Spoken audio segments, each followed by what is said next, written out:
അപ്പം അതിൻ്റെ തുടക്കം സമസ്തയുടെ പ്രസിഡന്റ് സുലൈമാൻ ഉസ്താദ് 1 ലക്ഷം എഴുതി.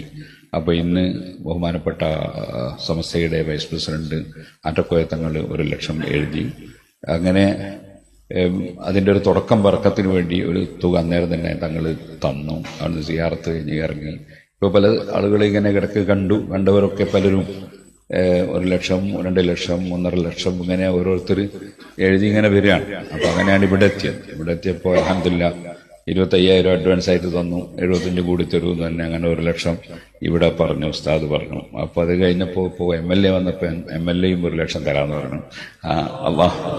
അള്ളാഹു തആല എല്ലാം കബൂൽ ചെയ്യട്ടെ. എല്ലാവർക്കും നല്ല കാര്യത്തിന് അള്ളാഹു തആല തൗഫീഖ് വർദ്ധിപ്പിച്ചു തരട്ടെ. നമ്മൾ ചെയ്യുന്ന സദഖ ഫണ്ട് എന്നാണ് നമ്മളെ ഫണ്ടിന്റെ പേര്. നബി സല്ലല്ലാഹു അലൈഹി വസല്ലം തങ്ങൾ സദഖ ഫണ്ട് പ്രഖ്യാപിച്ചത് ബുഖാരിയിൽ ഒരു ഹദീസിലുണ്ട്. നബി തങ്ങൾ സദഖ കൊടുക്കണം എന്ന് പറഞ്ഞു. അങ്ങനെ സദഖ ഫണ്ട് പ്രഖ്യാപിച്ചപ്പോൾ സഹാബത്തിന്റെ അടുത്ത് പലയിടത്തും പൈസ ഇല്ല. അപ്പൊ അവരെന്ത് ചെയ്തെന്ന് വെച്ചാല് അവര് മലയുടെ ഭാഗത്തേക്ക് കോടാലി എടുത്തിട്ട് പോയി. എന്നിട്ട് അവിടുന്ന് വിറക് വെട്ടിക്കൊണ്ടുവന്ന് വിറ്റിട്ട് പൈസ ആക്കിയിട്ട് സദഖ കൊടുത്തു. അപ്പൊ സദഖ ഫണ്ട് പ്രഖ്യാപിച്ചപ്പോൾ സഹാബത്ത് ചെയ്തത് അങ്ങനെയൊക്കെയാണ്. പൈസ ഇല്ലാത്തവര് അധ്വാനിച്ച് പൈസ ഉണ്ടാക്കിയിട്ട് കൊടുക്കുകയാണ് ചെയ്തത്. അതുകൊണ്ട് എല്ലാവരും സദഖ ഫണ്ടിൽ എല്ലാവരും പങ്കുചേരണം. അല്ലാഹു സുബ്ഹാനഹു വ തആല എല്ലാം